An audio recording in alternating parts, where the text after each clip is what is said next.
Hey guys, welcome to today's vlog. Today I'm going to introduce you to a few of my animals. Later this week, hopefully we're going to go to Mr. Drew and his animals too. But for today I think I'll introduce you to a few ball pythons, maybe some geckos, hopefully teach you a little bit about each and every one of them. I hope you guys enjoy. If you could, like, subscribe, and put in the comments what you'd like to see more. Here we go. Hey guys, so this is our little leopard gecko, and actually, if you guys could help me out, I do need to name this little guy. This is the one me and Sierra are going to end up keeping. He, or she, we actually don't know, doesn't have a name yet. This is one of the rescues we took in with Herp Haven. And I did mention earlier that we're going to go to Mr. Drew and his animals too later this week. I just wanted to be clear that we at Herp Haven are not associated with Mr. Drew and his animals too. I'm just going there as a fun exercise so we can see some more animals for you guys. We do have a couple of these little guys up for adoption, so if anybody's interested, comment or send me a message. We have 3 that are up for adoption. Now this little guy, we don't really actually know what his morph is, but as you can see, he's got some orange near his tail, some orange on his legs, and he's mostly yellow and kind of patternless other than having the little black spots. Whoa, he's going to make a run for it. And this little guy loves attention. He loves to come right to your hand. Leopard geckos are probably one of the best starter pets out there. They're extremely easy to take care of. Oh, he's making a run for it. Basically, they just need light, heat, some worms, and some calcium. And they are happy as clams. So, again, if you guys could help me name this little guy, I would really appreciate it. And we'll be back with some more. Alright, you guys, so the first animal we're going to kind of spotlight here is Iris. Iris is usually a crowd favorite when we take her out. Iris is what's called an axanthic bumblebee spider ball python. She has the spider gene, which causes this pattern. As you can see with the black, that's the base pattern. There's actually what's called the spider wobble associated with this, and maybe as she moves you'll start to see some of the unusual behavior she exhibits, but it is normal for her. There's nothing wrong with her.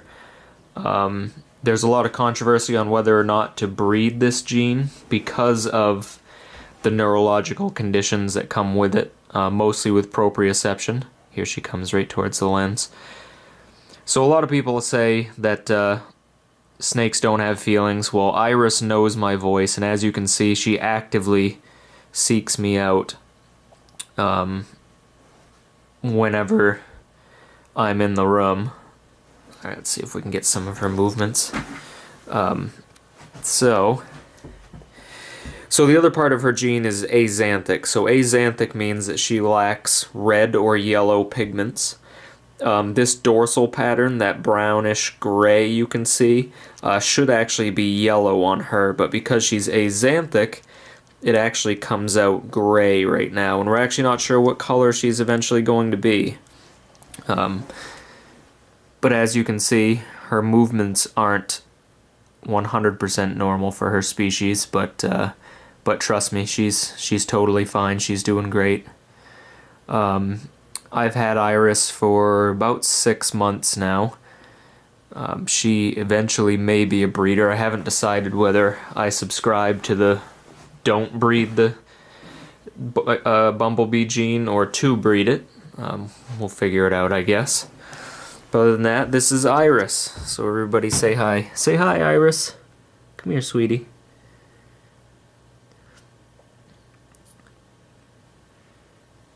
So I'll kind of zoom in here and get you a little bit of her pattern.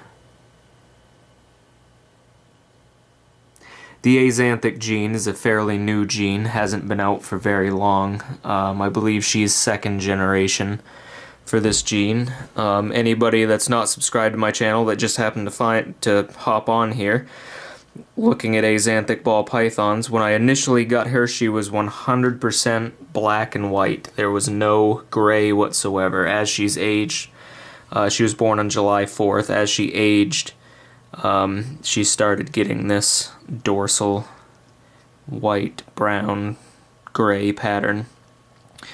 So everybody, this is Iris.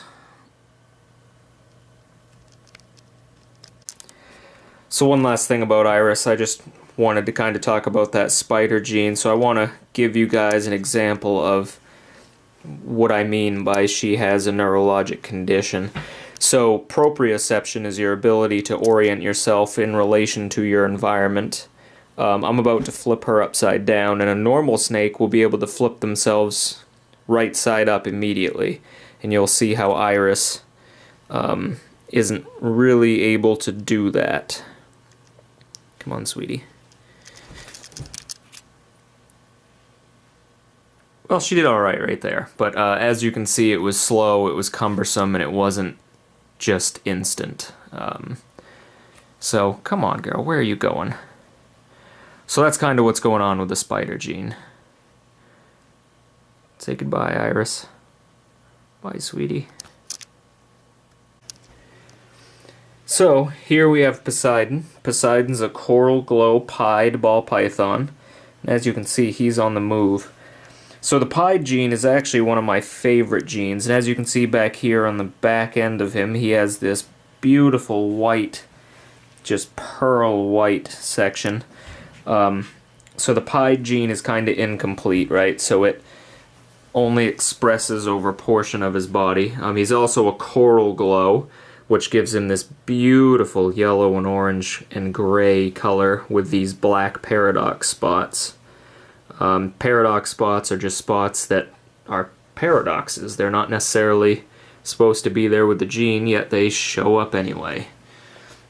So, the other thing that's interesting, so as you can see here on his neck, Poseidon has a little bit of stuck shed. And what a lot of people don't realize is that if you live in an unhumidified home in the winter in Maine, you're actually drier than the Mojave Desert. Your humidity percentages can drop as low as 10%, which is extremely dry. So if you're going to keep snakes in Maine, it's very important to have good humidity, which is easier said than done most of the time. And as you can see, compared to Iris, this is normal snake behavior, and he's just trying to go through my hand. He's not trying to bite me or hurt me in any way. So I think the pied is probably one of my favorite genes. I just love how they have these beautiful, beautiful white patches. Some have it more than others. Poseidon's only got a small patch, but that's okay. We love you anyway, buddy. So everybody say hello to Poseidon.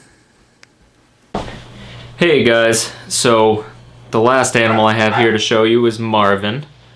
Marvin is just a totally normal ball python. And you can see ball pythons get their names from the fact that they curl up into a ball when they're scared.